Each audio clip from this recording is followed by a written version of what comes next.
From United Nations headquarters in New York, this is World Chronicle. World Chronicle, a spontaneous, unrehearsed, unedited interview with a senior official whose work is concerned with the developing nations of the world. Today's guest, attending a special session of the United Nations, is the President of the People's Republic of Bangladesh, Ziaur Rahman. I hope that the food aid by other countries will not be affected as a result of this.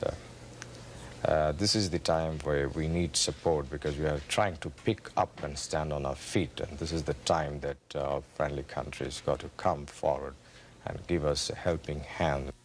In a moment, additional views, opinions and answers to reporters' questions from today's guest on World Chronicle, which is presented by United Nations Radio and Television in cooperation with the UN's Division for Economic and Social Information. Here now is the programme host, news correspondent of the British Broadcasting Corporation, Brian E. Saxton. Hello and welcome back to another edition of World Chronicle. And here at United Nations headquarters in New York today to interview our guest are three news correspondents. Brennan Jones, correspondent for Interpress Service, the Third World News Agency, Peggy Wilkins of the International Staff of the Wall Street Journal, and Prem Shankar Yar, editor, Financial Express, New Delhi. Our guest today, Ziaur Rahman, the President of Bangladesh, was born in 1936. He became a professional soldier at the age of 17 when he joined the army of Pakistan. In 1971, General Ziaur Rahman led the uprising against Pakistan, which resulted in the independence of East Pakistan and the establishment of the People's Republic of Bangladesh. Following the change of government in 1975, Ziaur Rahman was appointed deputy and later became chief martial law administrator of Bangladesh. In 1978, Bangladesh held its first ever presidential election, and Ziaur Rahman was elected to office by defeating his nearest rival by some 11 million votes. President Ziaur, we're delighted to have you on this edition of World Chronicle, and here with our first question for you is Mr. Yar of the Financial Express in New Delhi. Mr. President, the question I have to ask you today concerns your statement this morning to the General Assembly, where, if you'll pardon me using the phrase, you dropped a small bombshell as far as the Group of 77 were concerned. In fact, someone listening to you said that it's rather like the chap who told the king that he had no clothes on. I'm referring, of course, to your suggestion that the OPEC countries should cut the price of oil to the developing countries by 50%. Now, from what I've been seeing, a number of people have this very much on their minds, but the Group of 77 were rather hoping, to keep this within the ECDC, the Economic Cooperation for Developing Countries, and not to air it here. Now, what were your reasons for doing this, and how have you been received? Well, that's for you to judge how I have been received as far as this is concerned. But countries like ours, the least developed countries, are really badly affected as a result of the general inflation all over the world and the rise in oil price. On the one hand, we are paying far too much price for oil, and on the other hand, we are having to get from the developed countries finished products at higher and higher price. So on the one hand, we are having to pay a much higher bill for oil, and on the other hand, we are having to pay much higher bill for imported products. This has put us off very badly. So we have to find out ways and means by which we can balance up this maladjustment.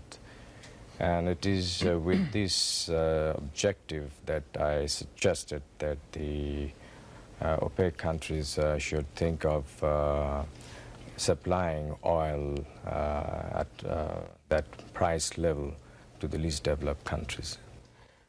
Well, the point is, I think they had rather hoped, if I'm not mistaken, that they would avoid the separation or the isolation of the oil issue or the oil price issue from the other issues of how to recycle in the international liquidity, changes in the representation of various countries on the board of governors of IMF and World Bank, and other issues which are structural in nature.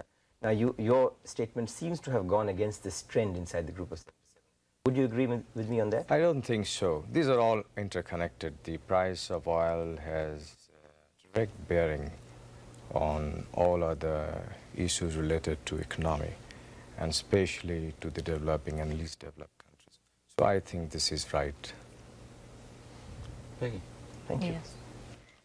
I'd like to ask you about the commodity agreements. Does Bangladesh stand to gain from those? And what do you think of the prospects for coming to some commodity agreements out of the UN session? Would you just clearly say what you would like to know? Okay, the agreements that would stabilize prices of commodities, and I assume that you would benefit through jute, for your jute and for your tea, perhaps other commodities. Can you comment on what the United Nations is about to do in terms of stabilizing commodity prices and how Bangladesh could benefit? Yeah, thank you very much. This is again very important for us, this commodity price agreement, because we find that for our raw products, countries like us are mainly exporting raw material. And for this, unfortunately, we are getting lesser price or not attractive price. So this has decreased our exports in real value. So if an agreement like this is reached through negotiations and understanding, it is going to help countries like ours reasonably well and keep our export balanced, and we can see beforehand and know how much we can earn from our exports. This will help us in planning our production in the country and our export over a period of substantial time. And specifically, your exports that would benefit would be jute, tea? Yes, jute, tea, leather. Leather, yeah. Yeah. What do you think the prospects are for an agreement that will benefit the countries? Well, as I said this morning, it's not an easy thing.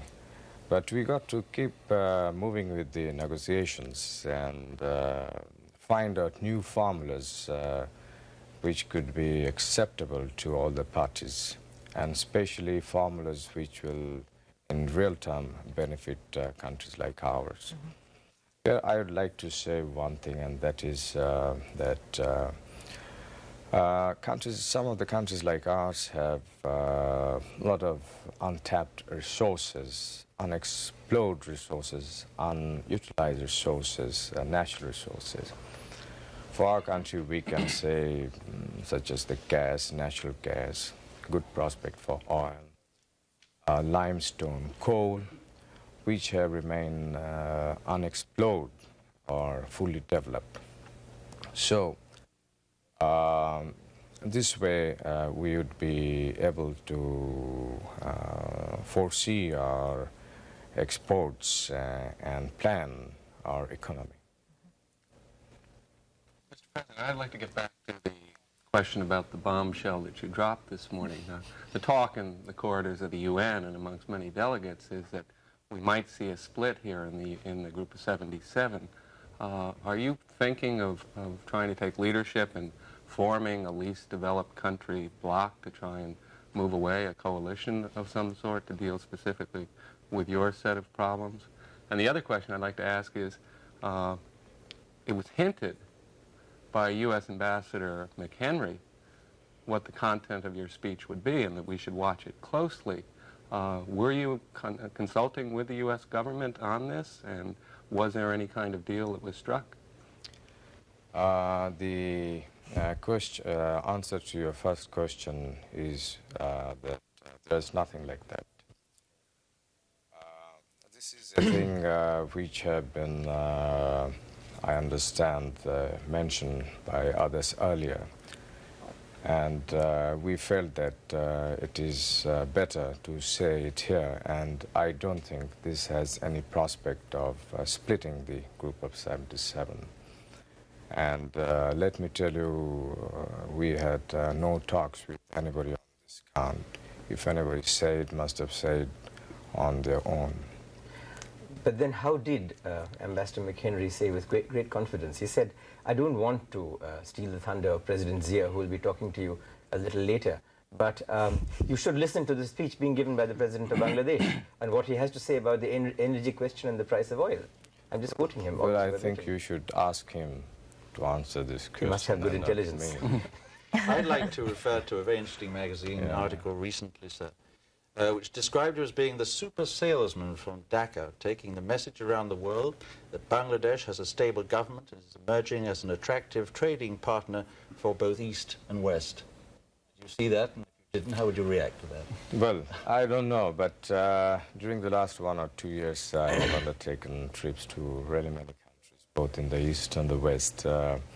The object, one should have understood that we were colonized for a long period, as a result of which we remain undeveloped, whereas we have tremendous resources. Firstly, the land is so fertile, and in agriculture, our return is so low. As I said a few minutes ago, we have several others very valuable natural resources which have remained undeveloped, unexplored. For this, we got to talk to people who have the money, who have the technical know-how. And apart from this, being a new country, I had decided to visit as many countries as possible. And I think these visits have really helped us a lot to project Bangladesh in other countries and discuss with those countries' leaders as to how economic cooperation could be built up. And as a result of these visits, our assistance from abroad has increased over the last 2-3 years. And the economy in our country are gradually picking up. May I come to a related question to this one, which is the one of, shall we say, regional cooperation. One of the problems that we all face in common is, in fact, the oil price, if you like, the balance of payments problem. And it seems to me that the best thing what we possibly do is try and, the countries most affected, least developed, most seriously affected, doesn't really matter which, that we should try and buy as much from each other and possibly try for better terms. Now, for instance, all the 4 countries of the subcontinent have an interest in tea, in jute, in leather, and textiles to a large extent. And at the same time, at least one of the countries, which is India, is producing many of the products that you would need, for example, cement or textile machinery, at very, very much lower than world prices. Now, what is anything being done? Are you thinking of something towards regional cooperation, or is it all snagged up on big issues like the Farakka barrage and things like that? You see, you're aware that a few months ago, Bangladesh proposed a forum on the basis of South Asian countries. And this has been well received by the various countries of South Asia region. And the object is that through this forum, we could do many things which will benefit the region as a whole. And under that forum, trade, commerce, and other bilateral relations, regional matters could be discussed, as in case of other regional forums. I'd like to pursue a question on the issue of food aid, which is certainly an issue in the United States where this can be seen. There's an awful lot of solid documentation that has come up that perhaps too much food aid is going into Bangladesh, that recently the British government curtailed government-to-government aid because of what they saw as some of the abuses there, that the rationing program tends to go to the urban population and to civil service workers, and that it's had a negative effect on agricultural production because of it's a disincentive to the producer. How do you respond to those criticisms, and what really is being done? Right. Change? Let me tell you that up to 1950, our country then, East Pakistan, was self-sufficient in food. And thereafter, till recently, the the agriculture sector, not much was done. As a result, with the growth of the population, the requirement of the food went up, but the food production remained low. Now, we have rationing system in our country which is coming over since a long period. Now, the object of our government is to gradually get rid of this rationing system, which is mainly concentrated in the urban areas, but we are trying to sort of distribute more and more in the rural areas. And lately we have started open market operation, whereby at a certain price we sell out in the markets rice and wheat to keep the market price steady. At the same time, we have undertaken special measures to procure a lot of food grains, and right now we have 1.2 million roughly food stock with the government. We are giving a lot of encouragement to the farmers by price support, and in future we are going to do a lot more. The object is ourselves to become self-sufficient in food so that we don't have to get really food from abroad. It's not a good thing. But realistically, you are going to need additional food aid for the next several years. And what is the impact of the British government curtailment? I'm coming to that point. Let me tell you that we shall be self-sufficient in food earlier than anybody thinks, and we have taken certain measures on that count, and we are beginning to get the results. As far as... When do you expect food self-sufficiency? I think in the next 2-3 years' time, or maybe a little more, maybe a little less, because we have launched a sort of special program on this count, and we have got very good results, and the next 1 year will give very solid indication about it. Our objective is not to become self-sufficient alone, but we are going for doubling food production in the next 5-6 years' time from now. For this, we are mobilizing the people to take to voluntary works for re-excavating the silted up canals and rivers with a view to doing irrigation, bringing more and more land under irrigation. And in the last winter, we did massive work on this count, and through voluntary means we brought more than 600,000 acres of land under irrigation, virtually at no cost. And next winter, which is our dry season, we are going to undertake 3 times more than this work. That means we will try about 1.5 million acres to be brought additional under irrigation by unconventional method. So this is a great effort that is coming up in our country, and I hope this question will not arise very much in the near future. And do you think the British action will affect well, the U.S. food aid program? Which is certainly Britain has reduced the food aid as compared to before because of certain other reasons also. But I hope that the food aid by other countries will not be affected as a result of this. This is the time where we need support, because we are trying to pick up and stand on our feet, and this is the time that our friendly countries got to come forward and give us a helping hand in a big way. Perhaps on that we move into, I think, into another area which is very much in the news these days, Islamic solidarity.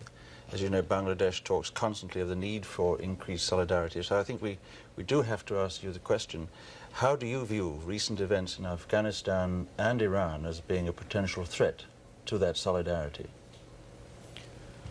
Well, the Islamic solidarity is building up, and I hope in the near future we shall be able to overcome these problems through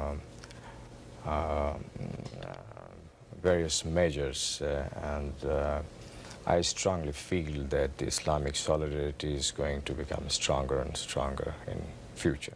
But does the present situation in those 2 specific countries right now concern you deeply? It does concern, but I don't think Islamic solidarity as such is affected as a result of these two. May I ask you something on this? The Islamic bomb, the nuclear bomb being so-called constructed in Pakistan, how do you feel about this? I would be rather ambivalent about this. Here's a country that you fought to liberate yourself from a few years ago, and which is building a bomb, which is allegedly an Islamic bomb, and you are most certainly a part of the Islamic group of countries. Well, what would you feel about this? Well, I know as much as you know, and I understand that they're not making any bomb. Well, I hope that's so, sir. You have better information. But this question of Islam, which you know is very high in everybody's minds these days, that Islam is in the throes of some kind of renaissance, some change. And there's been an unusually strong emphasis being placed on Islamic solidarity. We're back to this continuous phrase which keeps making the headlines. Isn't there the danger, perhaps, that this kind of policy might be regarded as a sort of isolationist policy? From what? From getting away to that old Islamic concept of greater cooperation and contact between nations. I don't think this will affect that.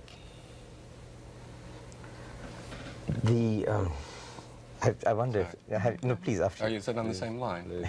If we have in our few minutes left, I'd love to pursue this, because it is a terribly interesting case. Well, I wanted to ask you about a little more about Afghanistan and your reaction to the problem there, and how you feel, what can be done, I mean, what would you like to see? Well, I think our position on Afghanistan is quite clear, and we feel that the foreign troops from Afghanistan should be withdrawn, and the people of Afghanistan should be left on their own to choose their system, political, economic, and government system. Well, I think the obvious other question is Iran. I think your foreign minister in Islamabad in July did say that he thought the situation in Iran was a threat to regional security. And I think there was the idea of setting up a contact group to help solve that problem. What has been the latest news on that?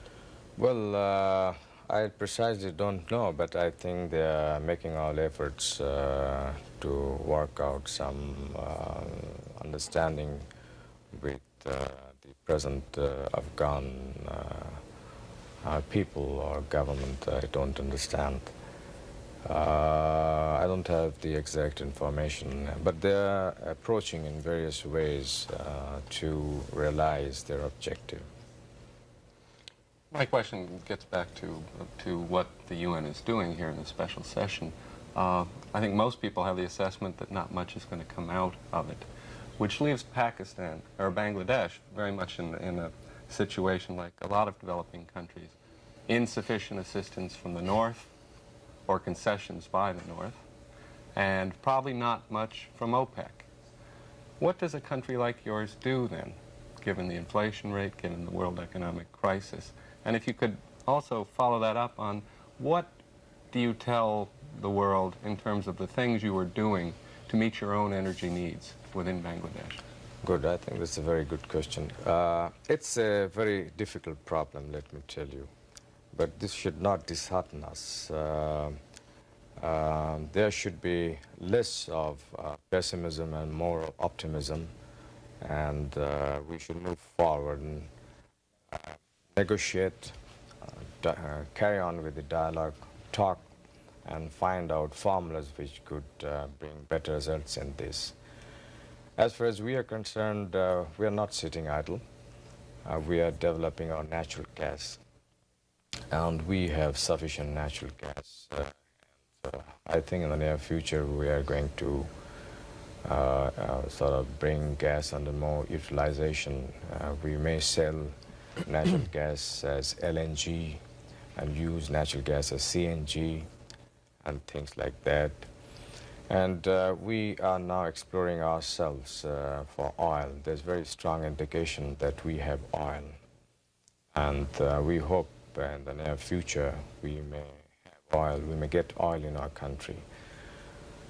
Then we have a huge reserve of coal in the northern areas of our country. and we're going to sort of exploit this coal mine. And we're working also on other form of energies to meet our present requirement and also the future requirement. But as time is passing, our own energy requirement is also increasing. So coming around that we got to do something so that the least developed countries do not come under so heavy pressure as a result of the increase in the price of oil. Because we really don't have the means to buy oil at such high rates, yet we need oil for our development. Is the oil deposits that you have indications of, are they anywhere near this line of demarcation of the continental shelf with India? Because there are some people, perhaps not well-wishers of either India or Bangladesh, who would like to see a kind of dispute coming up on this. I find your questions are one track, however. You see, we are looking for oil on the land. And we have brought now our own rigs, and in a few months' time we would be drilling for oil on the land. Mr. President, I'm afraid that's all the time we have today, which is a great pity. The clock always beats us. President Ziaur, we have to close the show, but we want to thank you for being with us today to answer our questions on this edition of World Chronicle. Our guest has been Ziaur Rahman, the President of the People's Republic of Bangladesh. President Rahman, here to attend a special session of the United Nations General Assembly, was interviewed here at UN headquarters in New York by Brennan Jones, correspondent for Interpress Service, the Third World News Agency, Peggy Wilkins of the International Staff of the Wall Street Journal, and Prem Shankar, editor of the Financial Express of New Delhi. And I'm Saxton, thanking you for being with us and hoping you'll join us again for the next edition of World Chronicle.